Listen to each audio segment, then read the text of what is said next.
Bueno, vamos a empezar con la clase de hoy. Como saben, mi regla particular, hasta el cuarto por lo menos, se puede seguir entrando o saliendo y después deberían quedarse ya adentro o afuera.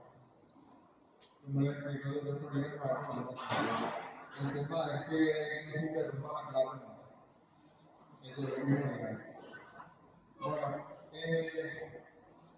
tengo entendido que en la última clase que desarrollaron fue la lección 7, que habla sobre representación. Si tienen alguna consulta que les quedó pendiente, pueden hacerla ahora. Y si no, empezamos ya con las lecciones del día de hoy.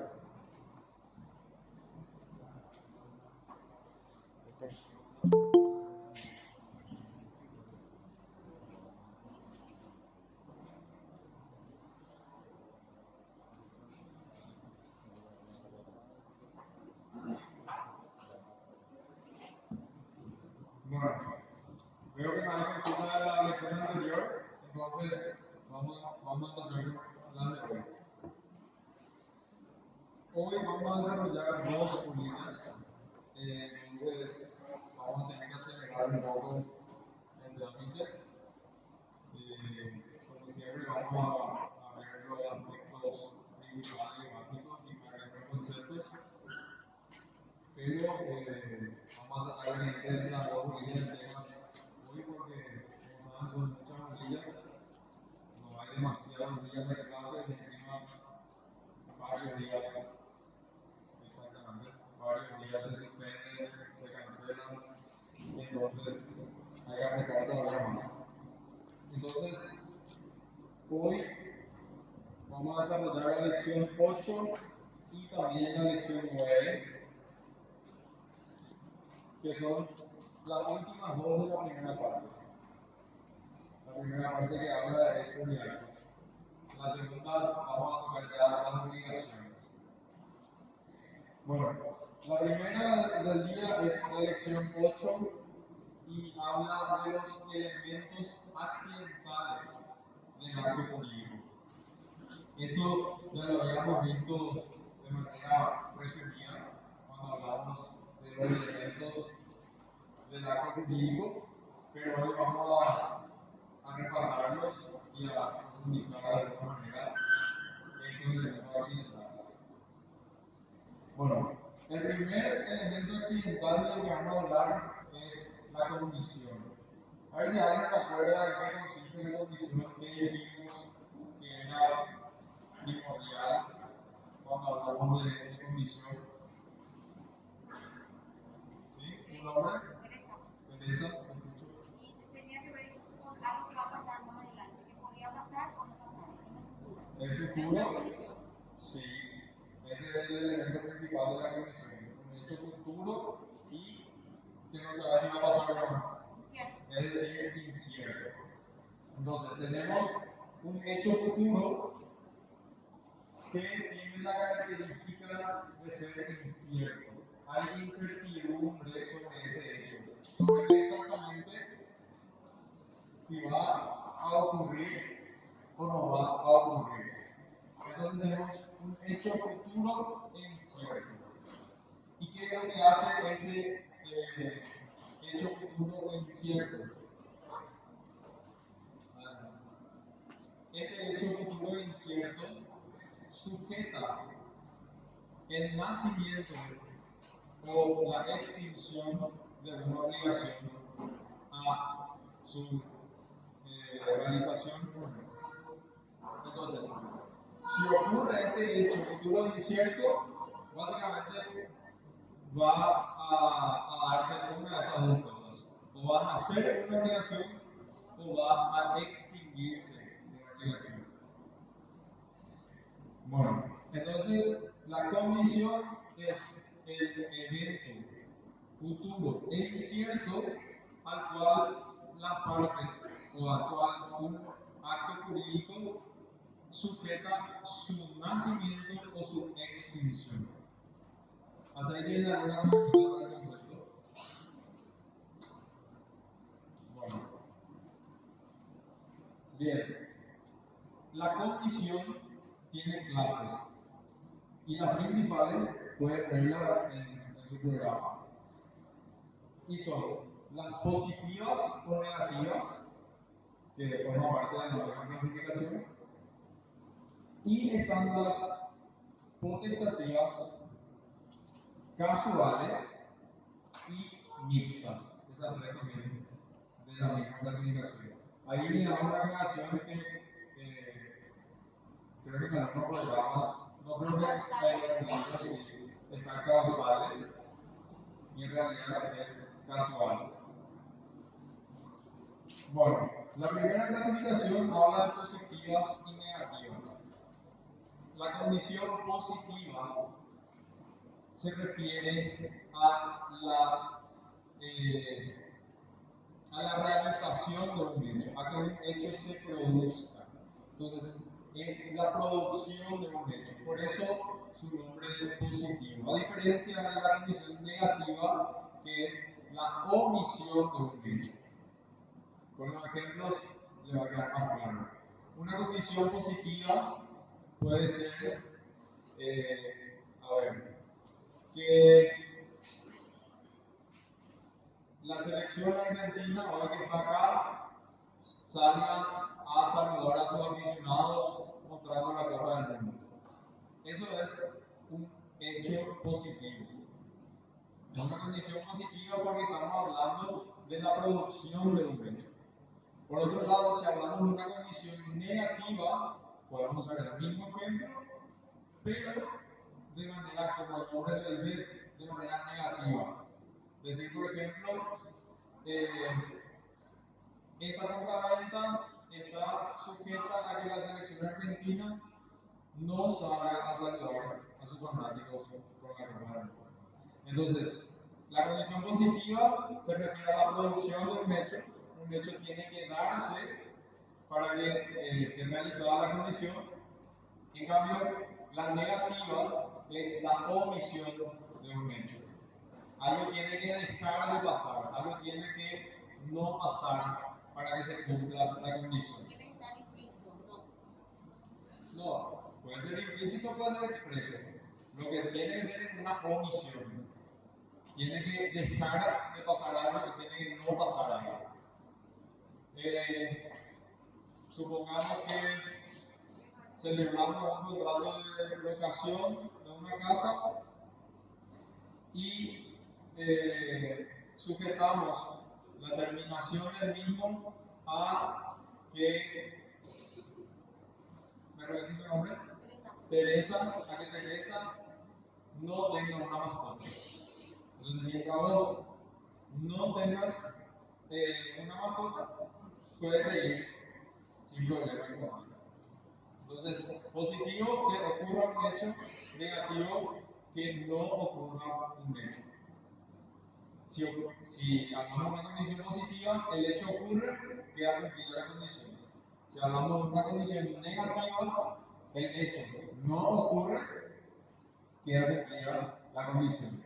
Entonces, si yo le prometo a Teresa que le voy a vender mi auto, si la selección argentina no sale hoy a saludar a sus fanáticos y llega al final del día, son las 12, ya es martes, y la selección no salió, entonces se cumplió la condición. Entonces, yo te tengo que tenemos que celebrar el acto, o el acto empieza a surtir su efecto. ¿Alguna consulta ahí? Bueno, pasamos a la siguiente clasificación que habla de potestativas, casuales y mixtas. La potestativa es aquella que depende del sujeto. Supongamos que Teresa y yo celebramos un contrato de prestación de servicios y sujetamos la resolución del mismo, la terminación de ese contrato, a que Teresa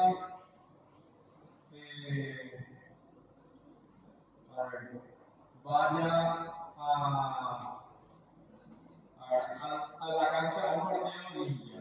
Yo soy ciclista, no quiero que ella se vaya a apoyar al club contrario al mío, entonces si ella se va a la cancha limpia de ver un partido, se termina el contrato.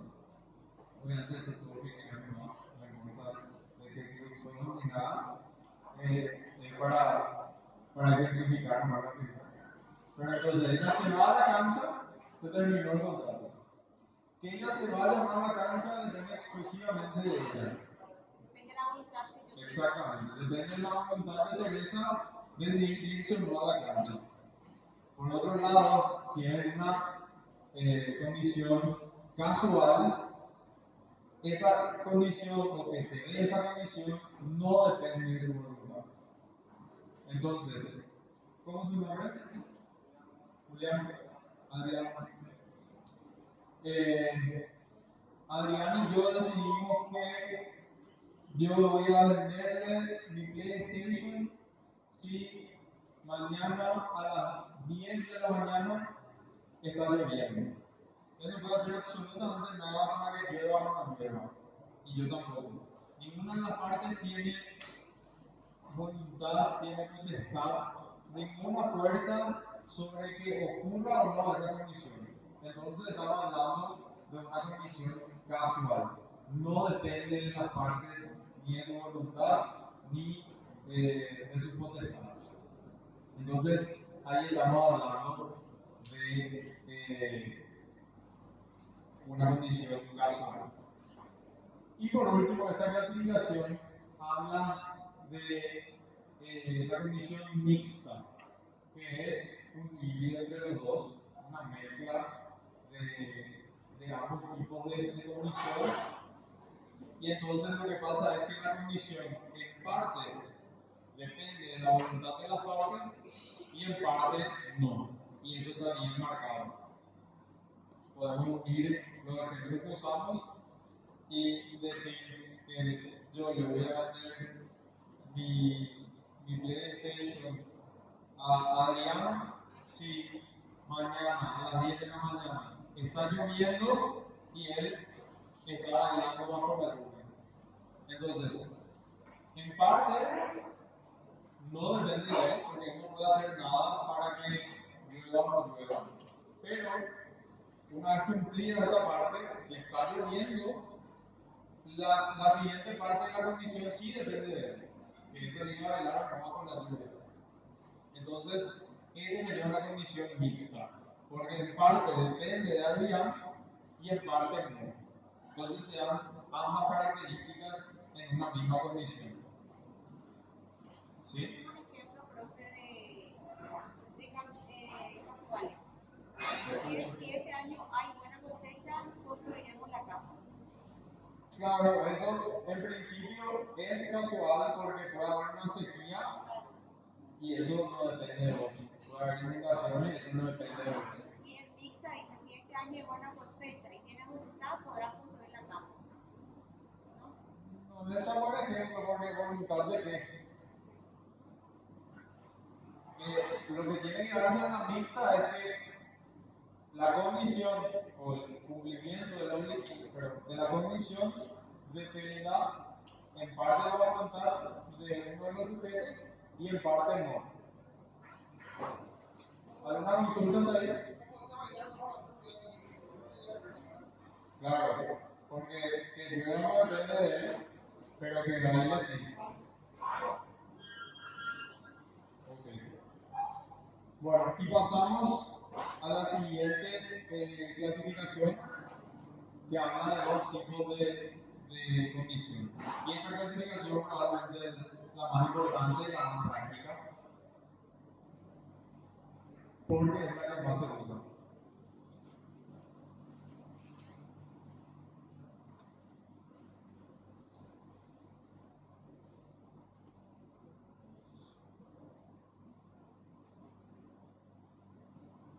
¿Cómo es tu nombre? Diego. Diego, dale ya para enchufar ahora.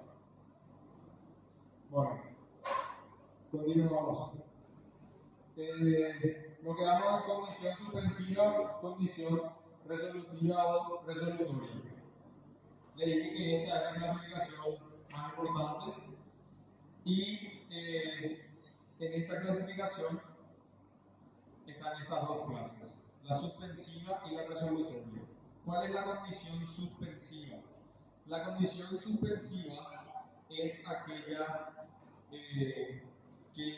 o de la cual depende el nacimiento del acto jurídico, el nacimiento de los efectos del acto jurídico. Entonces, Adrián y yo decidimos que yo le voy a vender mi auto, pero sujetamos el nacimiento de los efectos de esta compraventa a que él se reciba como abogado. Entonces, hasta que él se reciba como abogado, esta compraventa no va a surgir efectos. Por eso se llama suspensiva. Los efectos del acto están suspendidos hasta que se dé la condición. La condición se da y nacen los efectos del acto jurídico. ¿Queda claro eso? Se da la condición suspensiva, nacen los efectos. Por el contrario, la condición resolutoria o resolutiva lo que hace es condicionar la terminación del acto jurídico y obviamente de sus efectos. Entonces, Teresa y yo celebramos una locación, yo le alquilo mi casa, ella vive ahí sin problema, pero sujetamos la terminación de ese contrato de locación a que mi hija vuelva de su máster que está haciendo en España y ella va a necesitar vivir en la casa. Entonces, mi hija vuelve de España, se termina el contrato con Teresa, ella tiene que salir de ahí, se acabó el contrato y todos sus efectos. Entonces, condición resolutoria es la que cumplida pone fin al acto. Entonces, una vez que se cumple esta condición, el acto termina y sus efectos asimismo se extinguen. ¿Sí? ¿Tu nombre? Pero ¿tiene una fecha cierta o una fecha incierta? Cuando vuelva de España, por ejemplo, puede tener una fecha cierta o una fecha incierta. Vos ya estabas al comienzo de la clase. Ya estaba al comienzo de la clase cuando hablaba del concepto de condición. ¿No? Ok. Por ahí va tu confusión, Miguel. La condición siempre se refiere a un hecho futuro e incierto. No sabemos cuándo va a pasar. Y tampoco sabemos si va a pasar. Mi hija puede nunca volver de España. ¿Se entiende? Ok. Porque cuando sabemos que va a ocurrir, estamos hablando de otra cosa. No estamos hablando de una condición. Bueno. ¿Tienen alguna duda hasta ahí? ¿Alguna otra duda? ¿Sí? Cuando hablan de condición sine qua non, ¿qué significa? No, eso es una frase en latín que me viene ahora al caso, o sea, no se aplica a esta figura jurídica. Sí, es que es una condición indefectible, que sí o sí tiene que ser. Sí, pero no es relevante a lo que estamos estudiando ahora. No es ni una clase, ni una. No. Ok. Bueno, el siguiente punto, si ahí no tienen dudas, podemos pasar ya a la siguiente figura, que es el término o plazo. Bueno, pasamos entonces a esta siguiente figura, que es el otro elemento, o es el otro elemento accidental del acto jurídico, y es el término o plazo. Asumo que es más común conocer como plazo, pero sepan que en este contexto son sinónimos y no hay una diferencia entre término y plazo. Capaz les es más fácil usar el término plazo. Ahí ya se dan cuenta por qué es. La palabra plazo y no término, porque término tiene otros muchos significados y además vamos a hablar también de que el plazo da nacimiento a los efectos de un acto. Entonces, capaz de usar término, por lo menos antes de acostumbrarse, les sea un poco confuso. Pero tienen que saber qué significa lo mismo. Término y plazo en este contexto son sinónimos. Bueno, a diferencia de la condición, cuando hablamos de plazo, estamos hablando de que está involucrado un hecho, también futuro, pero en este caso cierto. ¿Qué quiere decir eso? Que a pesar de que el hecho es futuro, tenemos certeza de que va a ocurrir. Indefectiblemente va a ocurrir el hecho. Un ejemplo, tu nombre, ponga un ejemplo acá, la muerte, que es un ejemplo medio controvertido, pero es correcto. Porque la muerte de una persona indefectiblemente va a ocurrir. Entonces es un hecho futuro y cierto. Sí. La muerte es un hecho futuro y cierto. Hay certeza de que va a ocurrir. Bueno, acá cuando hablamos de clases, es importante que sepan que a pesar de que hablamos de hechos futuros y ciertos, se puede dar que a pesar de que sepamos de que va a ocurrir, no sepamos cuándo. Y ahí es donde entra a tomar relevancia la clasificación que habla de plazo determinado y de plazo indeterminado. A mí me gusta más llamarle así, aunque algunos doctrinarios le llaman plazo cierto e incierto, pero para mí eso es impreciso, porque cuando hablamos de plazo estamos hablando de un hecho futuro y cierto. Entonces, si a una clase de plazo yo le llamo incierto, para mí no tiene mucho sentido. Claro, siempre se cumple. Y a pesar de que se está refiriendo a otra cosa, puede confundir y llamarle plazo incierto. Entonces, yo me decanto por el lado de la doctrina que le llama plazo indeterminado. Entonces, en esta clasificación tenemos plazo determinado y plazo indeterminado. El plazo determinado es aquel que sabemos exactamente cuándo va a ocurrir. Y el ejemplo más común es la fecha. Todos sabemos cuándo va a llegar una determinada fecha. Exactamente. No hay ningún evento que pueda interferir en el cumplimiento de ese hecho. Entonces estamos hablando de un plazo determinado.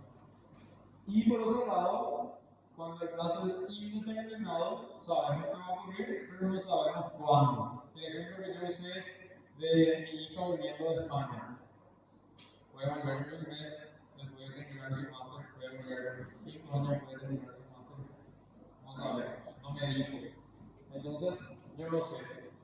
A pesar de que sí o sí va a volver, ella me dijo, voy a volver, no sé cuándo. Entonces, sí o sí va a volver. Pero el ejemplo más común acá es la muerte. Sabemos que sí o sí va a ocurrir, pero no sabemos cuándo. Por lo menos en la mayoría de los casos, no sabemos cuándo. Bueno, otra clasificación que de vuelta acá se repite como una condición es esta clasificación que es la más importante, es la que habla de plazo suspensivo y plazo resolutorio. Y en esto es exactamente igual que con la condición. Solo que estamos hablando de plazos. Entonces, el plazo suspensivo es aquel que es aquel del cual depende el nacimiento de los efectos de un acto jurídico, y el plazo resolutorio es aquel del cual depende la terminación del acto jurídico y de sus efectos. Entonces, si nosotros decimos que celebramos un contrato de locación y decimos que su vigencia iniciará en fecha, ¿qué fecha es? 27, el 1 de abril de 2023, estamos hablando de un plazo suspensivo. Los efectos de este contrato están suspendidos hasta la fecha 1 de abril. Es un evento futuro, pero cierto, sí o sí va a llegar. Y los efectos del acto están suspendidos hasta que esa fecha llegue. En cambio, cuando hablamos de un plazo resolutorio, hablamos, por ejemplo, del mismo contrato de locación, pero decimos que la vigencia del contrato se dará hasta la fecha 31 de diciembre de 2023. Entonces, llega esa fecha y se termina el contrato, se extinguen sus efectos. En ese caso estamos hablando de plazo resolutorio. ¿Alguna consulta hasta ahí? Porque esta es la clasificación más importante. Ok. Una última clasificación que vale la pena mencionar es la que distingue los plazos convencionales y legales. Los plazos convencionales son los que surgen o nacen exclusivamente de la voluntad de las partes. Las partes deciden poner un plazo, ya sea suspensivo, ya sea resolutorio, ya sea determinado, sea indeterminado, pero las partes deciden poner el plazo. En cambio, existen también los plazos legales que son los que derivan de la propia ley. Eso simplemente para que manejen la diferencia, pero les refiero que la clasificación más importante siempre va a ser tanto en el caso de la condición como en el plazo, la que habla de resolutivos y suspensivos. Bueno, ¿alguna consulta hasta ahí?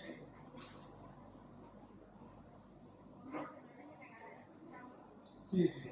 Entonces, convencionales los que derivan de la voluntad de la parte exclusivamente y los legales los que derivan de la ley. Bueno, con esto podemos pasar al último punto, que es el modo o cargo. Este es el último elemento accidental de los actos jurídicos y este se da en los actos jurídicos que son a título gratuito. Lo más común era que se dé en el legado, pero puede también darse en actos indebidos, como por ejemplo en una donación. Pero ¿qué es lo que pasaba? Se celebraba un acto a título gratuito, supongamos que un legado, y se establecía una carga, pueden asociar esa palabra, y a ella le va a ser fácil con el nombre, una carga para el beneficiario de ese acto jurídico gratuito. Supongamos que yo recibía un legado que consistía en toda la biblioteca de mi abuelo. Mi abuelo decidía darme como legado toda su biblioteca. Pero mi abuelo establecía como modo cargo que yo, por lo menos una vez al mes, tenía que irme al Colegio Nacional de la Capital a leer un libro a los chicos de la secundaria. Entonces, yo estaba obligado a cumplir ese modo cargo, a pesar de que fue una liberalidad. Yo acepté ese acto jurídico a título gratuito, acepté esa liberalidad, pero venía con un cargo. Ese podía ser que yo me vaya a leer una vez al mes un libro a los alumnos del Colegio Nacional de la Capital. Ahora, yo les había explicado la otra vez, de manera resumida, que ahora ya no es tan relevante la consecuencia que tenía el incumplimiento de un modo cargo, pero en Roma tuvo su importancia y podía llegar a generar la anulación del acto. Entonces, si se incumplía el modo cargo, el que otorgó esa liberalidad, supongamos que era una donación, un acto entre vivos, yo me enteraba que se cumplió el modo cargo que yo puse, podía impugnar ese acto y buscar la anulación del mismo. Entonces se extinguía esa liberalidad que yo hice y volvía todo como estaba antes. Lo que yo le expliqué la otra vez que ahora esa referencia ya no es tan relevante, pero tienen que saber que en Roma hubo varios casos en que se buscó la unidad por incumplimiento del modo cargo. El acto. Supongamos que yo le donaba un caballo a Teresa y le imponía el cargo de que le pasé una vez por semana por los prados más altos del pueblo. Si yo me enteraba que ella incumplía ese nuevo cargo, buscaba la anulación de ese acto y que ella me devuelva el caballo por haber incumplido el nuevo cargo. ¿Sí? Sí, Dice, los libertos y ficticios tenían prohibido acercarse a 100 millas de Roma. De hacerlo, recuperaban el estatus de esclavos y se les revocaba la libertad. sí, puede ser también, por ejemplo, no es más tan didáctico. Yo te diría que quede más por de las liberalidades que traían un cargo por añadidura, como un accesorio. Entonces, el beneficiario de la legalidad tenía que cumplir sí o sí ese modo cargo.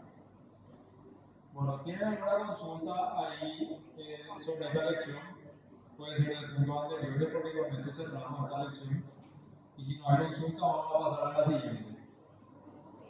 Sí. La persona que está con el teléfono puede poner silencio.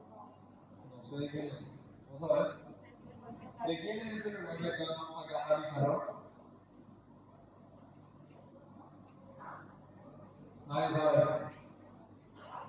¿Eh?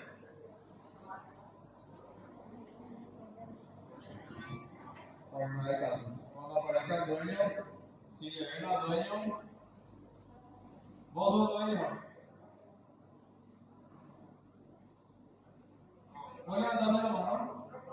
Porque, un segundo, si le ven al dueño de este celular que está acá en la pizarra, por favor, si le piden que venga a, por lo menos, poner en silencio. ¿Sí? ¿Tu nombre? Edgar. La condición mixta es una mezcla entre la condición potestativa y la casual. ¿Qué ocurre entonces? El cumplimiento de la condición en parte depende de una de las partes y en parte no depende de esas partes. El ejemplo que pusimos, a pesar de que es jocoso, describe bastante bien eso y era que sujetamos el acto jurídico, el nacimiento del acto jurídico, a que acá el compañero Adrián baile bajo la lluvia si es que mañana llueve a las 10 de la mañana. Entonces, por un lado, él no puede hacer nada para que llueva mañana a las 10, pero si está lloviendo, él tiene que hacer su parte, que es salir a bailar bajo la lluvia. Entonces, ahí se dan ambos aspectos de esa clase de condiciones y por eso se llama mixta. ¿Otra consulta? Bueno, al parecer no hay más consulta y vamos a pasar al. ¿Sí? ¿Cómo?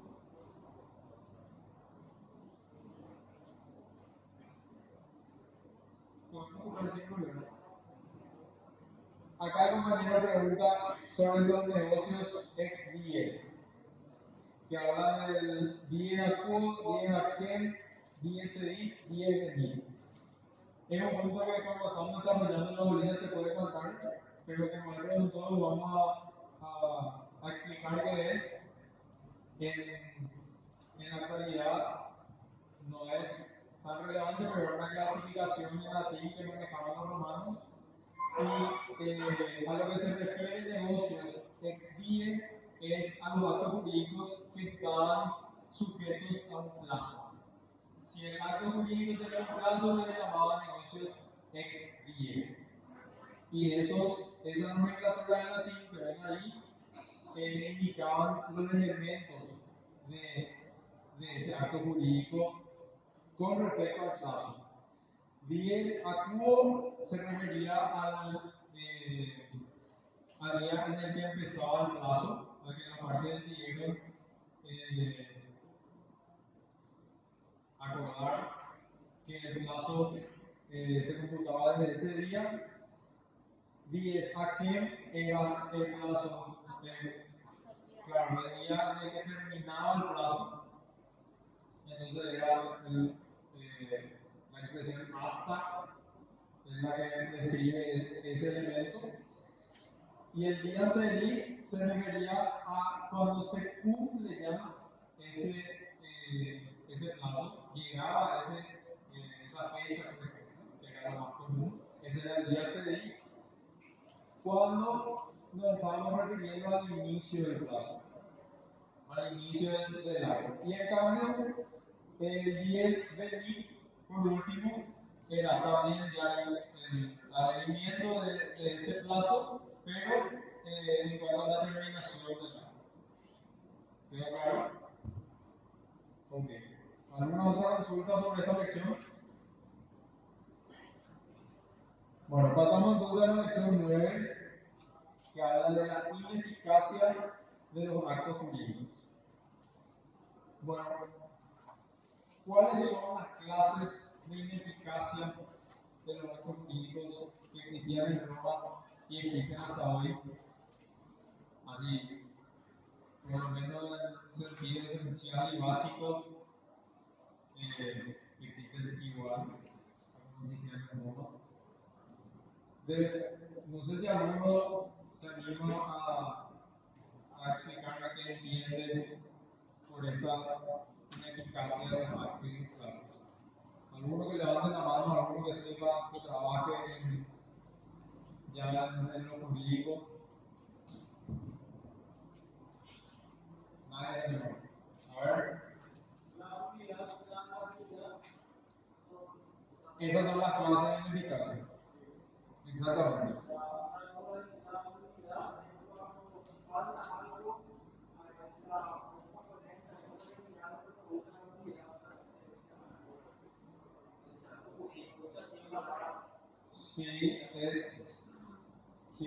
Está bien. Vamos a profundizar esa idea. ¿Algún otro? ¿Alguna otra? Bueno. La ineficacia del acto se da cuando los efectos de ese acto no generan lo que las partes buscaban. Puede ser que no hayan generado ningún efecto, puede ser que hayan generado efectos distintos. Pero, en esencia, esta ineficacia puede darse de dos maneras exclusivamente: por la nulidad del acto y por la anulabilidad del acto. La diferencia es muy finita y es normal confundir los términos porque se van a leer que la anulación genera también nulidad. Entonces, capaz de confundir en principio, pero si entienden bien esta diferencia de lo que vamos a hablar, no van a tener ningún problema. La nulidad del acto se da cuando el acto jurídico tiene problemas ya en su origen. Desde que nació el acto, algo estaba mal. ¿Qué es eso que estaba mal? Le faltaba un elemento esencial, le faltaba sujeto, le faltaba objeto. le faltaba la forma, si es que la ley disponía que se tenía que seguir cierta forma. O, por ejemplo, era un acto ilícito. Entonces, desde el momento en que nació ese acto, era ya irregular. Algo estaba mal con ese acto y entonces lo que se genera es la nulidad. Le faltaba un elemento esencial. Esto que le pasa cuando nace ya, le faltaba un elemento esencial o era ilícito, violaba alguna norma, alguna ley. Y la nulidad tiene como principal característica que el acto, sin importar lo que las partes hagan, era nulo. El acto nació así, irregular, y entonces era como que nunca nació. No existió ese acto, sin importar lo que hagan las partes. Era nulo ipso iure, que significa que era nulo de derecho. Ya nunca existió, sin importar lo que hagan las partes, el acto era ineficaz. El acto de juicio no hubiera nacido. Entonces, por eso se le llama de derecho, ipso iure. La nulidad era o estaba ahí de por sí, sin importar lo que hagan las partes. Pero tenemos el otro caso que es el de la anulabilidad. Y acá lo que pasaba es que nacía el acto, bien, si no le faltaba ningún elemento esencial, no era ilícito, pero después pasó algo que hizo que el acto sea irregular y que pueda anularse. A pesar de que ya va a sonar confuso, de vuelta les repito, con la anulación se busca que se anule el acto. Pero acá nació bien el acto, no le faltaba ningún elemento esencial, no era ilícito, pero supongamos yo compré un auto, estaba todo ok, después de 3 meses empieza a hacer un ruidito. Había sido maquillaron nomás algún problema que tenía, entonces cuando inició el acto o cuando se celebró el acto el problema no estaba, pero después de un ratito el problema apareció. Esto es algo que llamamos también un sonido, que sería un vicio predictorio. Entonces, ¿qué es lo que puedo hacer yo que me apareció este vicio predictorio acá? Es buscar la anulación del acto. El acto surgió todos sus efectos y sigue surgiendo todos sus efectos sin problema. Yo lo que puedo hacer como parte afectada es buscar la anulación del acto. Y si consigo la anulación del acto va a dejar de tener efecto, va a dejar de existir. Pero no es que de por sí ya era nulo. Yo tuve que buscar la anulación. Era a instancia de parte que el acto se anule. En el caso de la nulidad dijimos nulo de por sí, ipso iure. Acá en el de la anulación, yo tengo que buscar que alguien que esté interesado tiene que buscar que se anule el acto. Mientras no se anule el acto sigue vivo, sigue surgiendo efectos. A diferencia de la nulidad, que si llevamos a juicio y se declara que el acto era nulo, no tuvo nunca efectos de ese acto. Se van a exhibir todos los efectos que tuvo ese acto. En cambio, en la anulación se pueden quedar vivos ciertos efectos hasta que se declaró la anulación del acto. ¿Sí?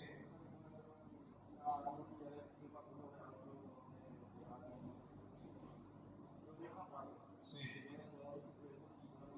Sí.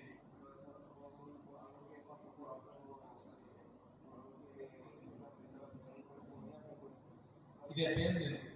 En ambos casos probablemente se va a dar a través de, estoy voy a hablar en términos actuales, de irnos a un juicio y decir, este acto no es nulo o este acto no es anulable. En ambos casos, en la nulidad y en la anulabilidad, probablemente yo me tenga que ir ante un juez a pedir que él declare qué pasó. La diferencia está en que si él declara la nulidad, lo que va a pasar es que se va a considerar que ese acto nunca existió, ese acto no nació, porque el problema ya estaba desde su nacimiento, en su origen, era un problema originario, que puede ser le faltaba el elemento esencial o era ilícito. En cambio, un sentido para completar un acto. Si yo no voy a pedir la anulación, él puede, o sea, él, si decide que anula el acto, no es que el problema era originario, el acto tuvo sus efectos hasta la anulación.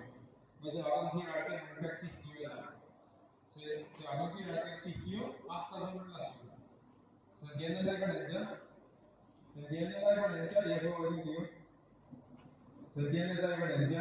Porque ahí está la clave para entender qué es la nulidad y qué es la anulación.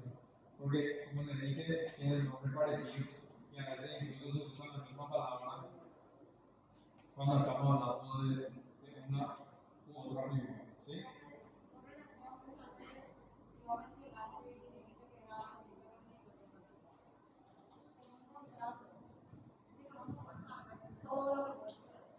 Claro.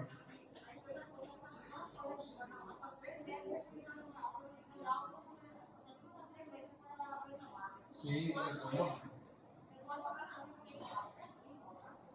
Sí, porque ¿qué hiciste vos?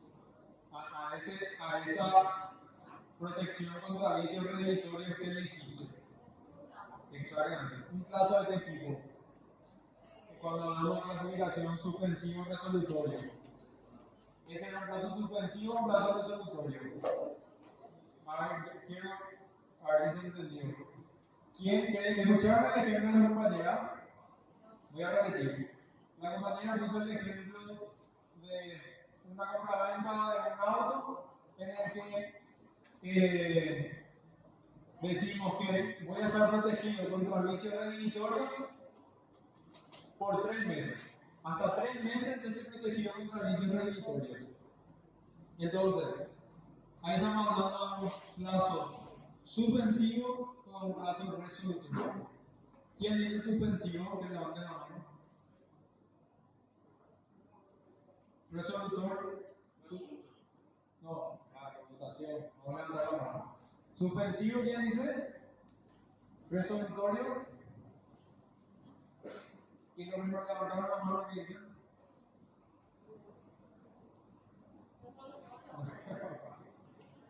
Resolutorios. Porque lo que hace ese plazo, una vez cumplido, es terminar los efectos de esa protección. Bueno, y volviendo a ver, yo sé nomás tu consulta. ¿Me repetís?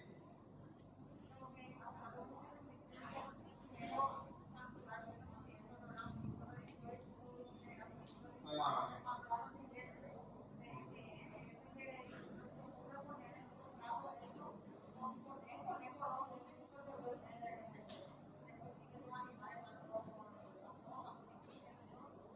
¿qué no pusiste? ¿La protección del plazo? Ah, te pregunto eso porque acordate que la protección contra vicio redimitorio es un elemento natural del acto por no decir acto jurídico. Sí, si no queremos que esté, expresamente tenemos que eliminar. Pero el plazo sí, de vuelta, es un elemento accidental, las partes tienen que incluirlo. Si no lo incluyen, no está. Pero ahí termina tu consulta, ¿te quedó claro? Ok. Bueno, de esa misma, de lo que estábamos hablando, surgen los siguientes puntos que son los más relevantes ya de esta última parte, que son la convalidación y la conversión del acto. A ver, ¿cuáles o qué actos ustedes piensan que se puede convalidar o convertir? los actos que fueron afectados por nulidad, los actos que fueron afectados por anulación o los actos o ambos, o cualquiera de esos. Los actos nulos, los actos anulables o cualquiera. Exactamente. Porque hablamos que la nulidad se da ipso dicto, de derecho, desde el origen, y no existió el acto si es que se declara su nulidad, si es que se declara como un acto nulo. Bueno, entonces, la convalidación del acto se da cuando un acto anulable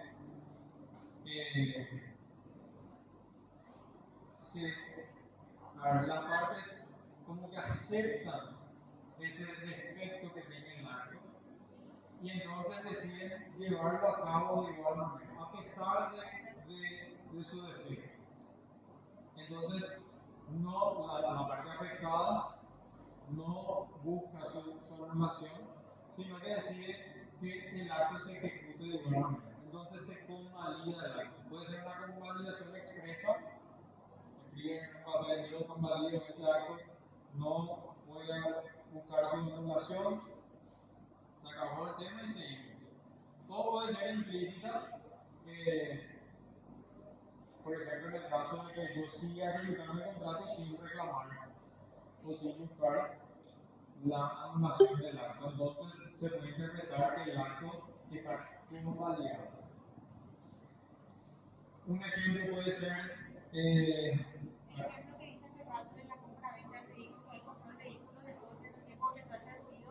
¿sí? Entonces yo puedo convalidar con él, le arreglo el vehículo y él sigue utilizando. Sí, es una llegar a un acuerdo para convalidar el acto, no anularlo y que el mismo siga a pesar de ese defecto que encontraban las partes. Sí, eso es un ejemplo válido. Supongamos que Adrián y yo decidimos celebrar un contrato de compra-venta puede ser sí, de maíz. Supongamos que era maíz en bolsas, una tonelada de maíz. Y después, él me trae el maíz, me dice cuando yo le pago, yo abro la bolsa y me doy cuenta que era bolsa de trigo. Hay un error ahí. Yo pensé que estaba comprando maíz, compré trigo. Pero da la casualidad que yo igual necesito el trigo. Entonces, como no me va a afectar ese efecto que tuvo el acto, yo le llamo a él y digo, ¿sabes qué? Me trajiste el trigo, pero vamos a convalidar, a mí me sirve, a pesar de que yo puedo buscar la nulidad de este acto, vamos a convalidarlo, me sirve, se acabó el trigo. Entonces ahí el acto quedó convalidado.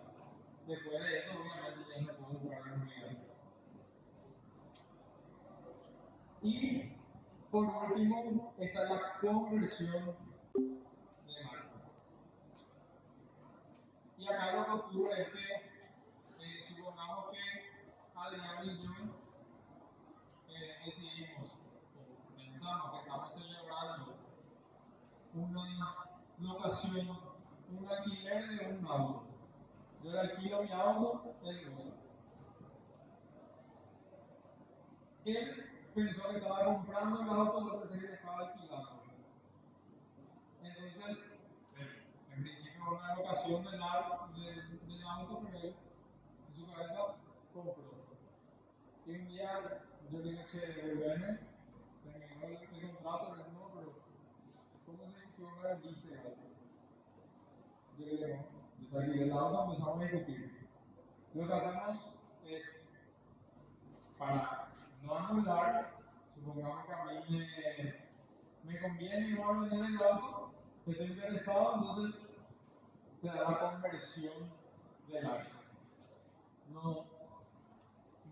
No simplemente una convalidación, sino que el acto se convierte en uno distinto. Entonces, así es como las partes hacen que de igual manera tenga validez y no buscan su anulación. De vuelta, acá lo más importante es que estas figuras se pueden dar solamente con los actos anulables. No con los nulos.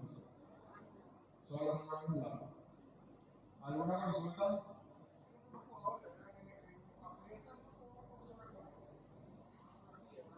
No, pero ahí ya está articulado.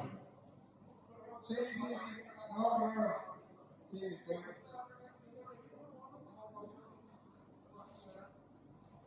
sí, no, ya es distinto. En realidad que no. Pero en el acto nulo, perdón, me metí en una clase que justo tenía examen, entonces Pero justo ahí, yo, ahora sí querés agregar algo no, de no, tu no, yo ahí terminé. el 8 y 9.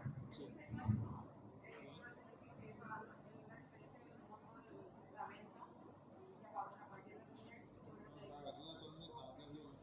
Claro, fíjense ustedes qué es lo que hace,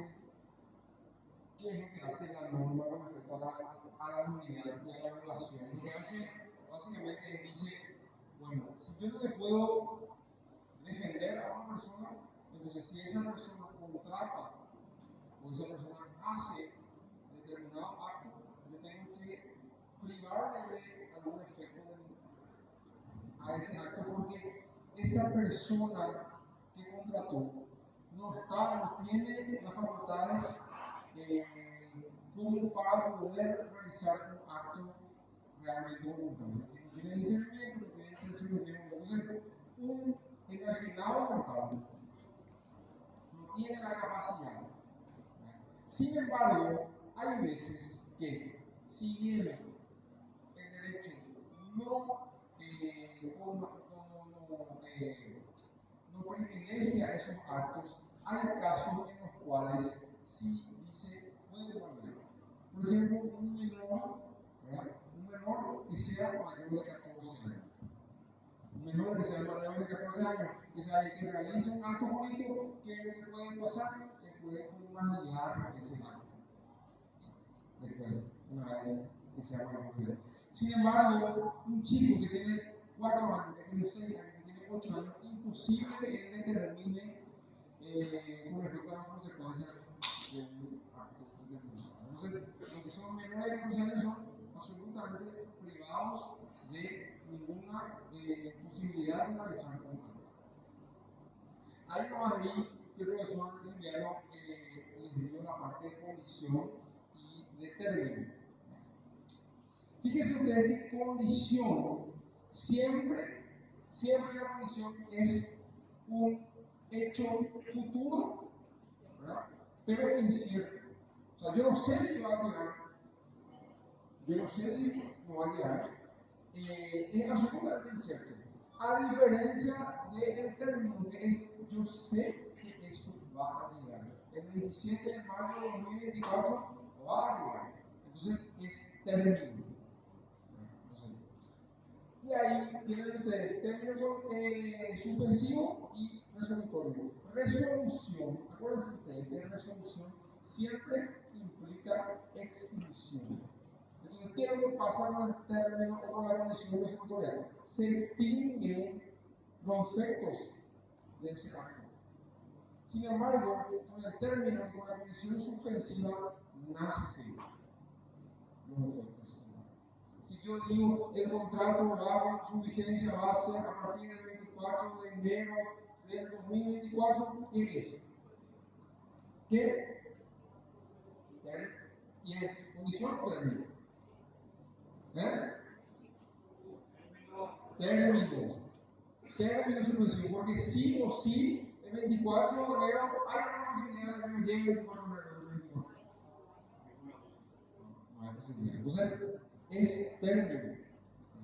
Sin embargo, cuando yo le digo a la doctora, si vos te recibís, tus compañeros te van a comprar una biblioteca. ¿Es término o es condición? Condición, porque es incierto si ya se va a recibir o no. No se recibe y le damos, y a lo mejor no. Por eso, cuando el papá le dice al hijo con una condición, le está diciendo, mi hijo, te voy a dar eso si es que haces eso. Pero está la opción de que el hijo rebelde no haga. Pero el término siempre es un elemento que sí o sí se va a dar. Sí o sí se va a dar. ¿Y por qué es tan importante en contratos el término y la condición? Porque los riesgos en los contratos se eliminan en muchas ocasiones con la condición. Si yo le digo a Adrián, mira, yo te aseguro tu camioneta por $15,000. Yo te voy a asegurar que cualquier daño que tenga esa camioneta por $15,000, yo te voy a pagar. Siempre y cuando, ahí viene la condición, siempre y cuando vos denuncies el seguro en el plazo de 3 días, denuncies de manera estricta y me lleves a mi oficina esa denuncia con una constancia policial. ¿Qué es lo que yo hice? Yo el riesgo que tenía de pagar eso, le puse la cantidad de condiciones que él tiene que cumplir. Si él no cumple esas condiciones, yo estoy exonerado del pago de esa suma. Por eso, la condición es lo mejor que hay en los contratos. Cuando un cliente de ustedes va a obligarse a algo, piensen ustedes en qué condiciones pueden ponerle, porque entonces con eso aminoran el riesgo.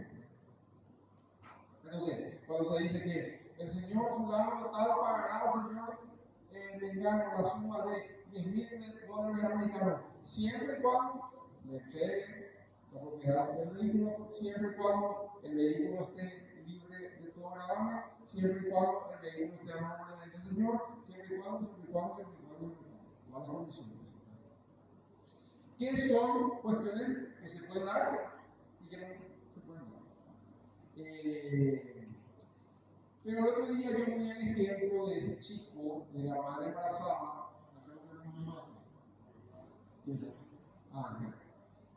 Tu hijo nace y todo ensangrentadito, no va a poder irse a presentar una demanda al tribunal, gatearlo y subir una escalera. Por eso entonces lo que dice el derecho es, yo tengo que proteger a ese chico. ¿Y cómo le protejo? Le protejo a través de que él es incapaz de hecho, no de derecho. Él tiene el derecho y ahora es incapaz de hecho. Entonces va a ejercer todos sus derechos a través de quién? De su mamá y de su papá que tienen la patria potestad. Entonces cualquier cuestión que tenga que ver con él es absolutamente nula. O sea, todo tiene que darse a través del papá y la mamá, que son los que le protegen. Entonces, todo lo que tenga situación de desprotección están protegidos por el derecho. En el caso de los chicos, la patria potestad; en el caso de los chicos, también la tutela; en el caso de los regionados locales, la curatela. Entonces, en el examen oral, como vayan a hacer como una vez que el profesor de arriba que estaba viendo a alguien y le dice, ¿qué es tutela a mi hijo? Dice, profesor, ¿cómo le hago? Y en realidad le estaba preguntando sobre la discusión de la tutela. Siempre contaba esa historia, ¿verdad? Esa tutela no es la tela de traje donde usted tenga puesto, sino que es una institución en defensa del menor a los efectos de protegido. Entonces, por eso es tan importante la condición del término. Ahora me olvidé la otra vez de decirle cuando me había contado el caso ese de Pepsi. Hay una serie en Netflix sobre el caso de Pepsi que se llama Pepsi No Está Bien, que pueden ver, que tiene 4 capítulos, que trata justamente sobre la declaración dada por Candy Nancy. ¿Se acuerdan de la declaración dada por Candy Nancy? Que es la declaración que yo doy en son de Roma, que me va a tener un efecto jurídico determinado. Y después que dieron todo lo que va a decir. Claro, es muy importante también el tema de la eficacia y la ineficacia. ¿Qué es lo que pasa? Por ejemplo, cuando nosotros hablamos de la simulación del acto jurídico. Y nosotros decíamos, está el acto A, que es el acto aparente, y está el acto B, que es el acto real. ¿Y qué es lo que se da cuando se presenta una simulación del acto jurídico? Justamente se anula el acto aparente y queda firme el acto real. Entonces, se quita de toda realidad eso. Avisos parroquiales, por ejemplo. El 11 de abril tenemos nuestra primera prueba parcial, así que agenden ya eso, ya hablamos con el delegado, ¿vale? Hablamos ahora. Bueno, el 11 de abril agendan y ya va a ser la primera gran batalla de ustedes, ojalá que salga todo bien, todo sin futuro. Entonces, mañana me dijeron que hay clase. Y vamos a confirmar eso seguramente la semana que viene, a partir de llegamos. Así que, buenas noches, que vaya bien.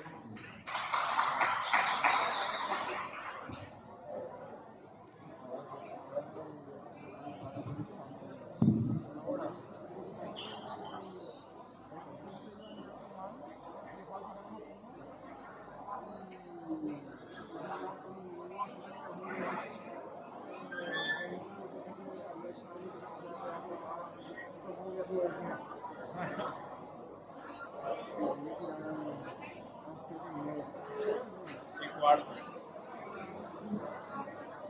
Ahora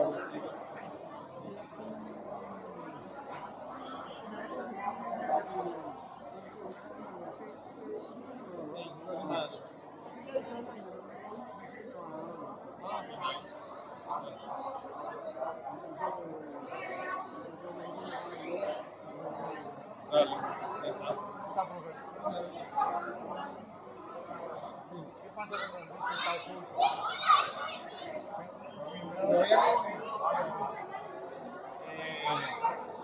como instrucción general, la consulta siempre hay que tratar de hacerla ya durante la clase.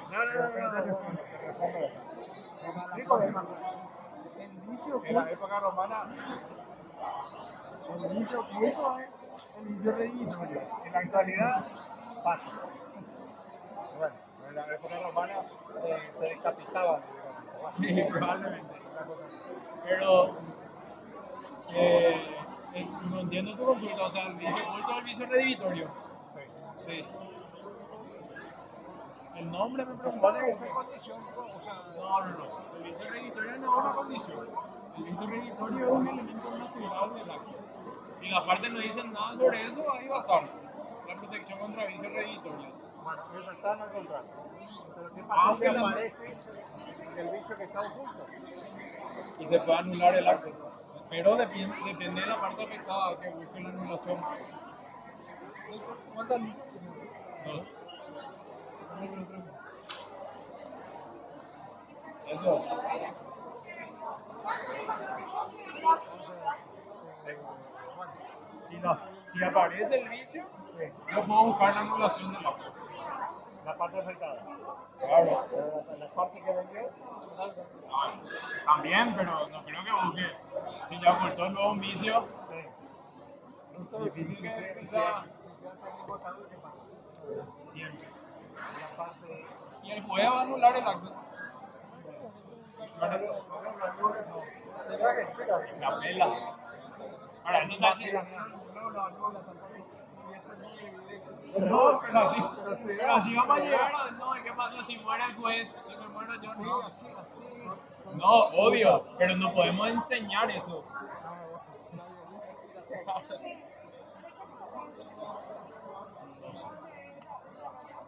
Lo que yo le quería pedir es si podemos organizar una clase antes del examen, algún tipo de repaso. Eso cuando venga la. No sé si ya vino la profe Natalie, ¿Le conocen ya? No. Ok. Bueno, entonces con el doctor Corina, igual yo le iba a decir a la profe Natalie, pero ella es la que organiza todo eso. No repaso. Buenísimo. Para tenerlo más en cuenta. Toda la logística de la clase es con ella.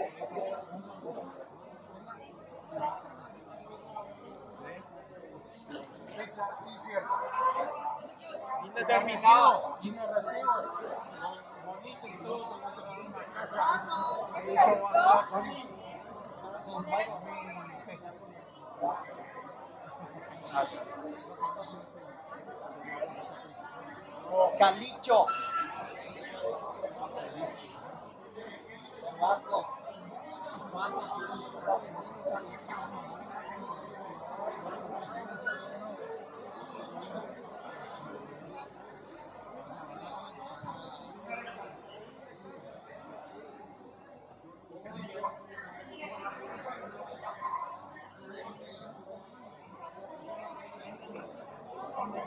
¿Cómo tenés toda la grabación de la clase?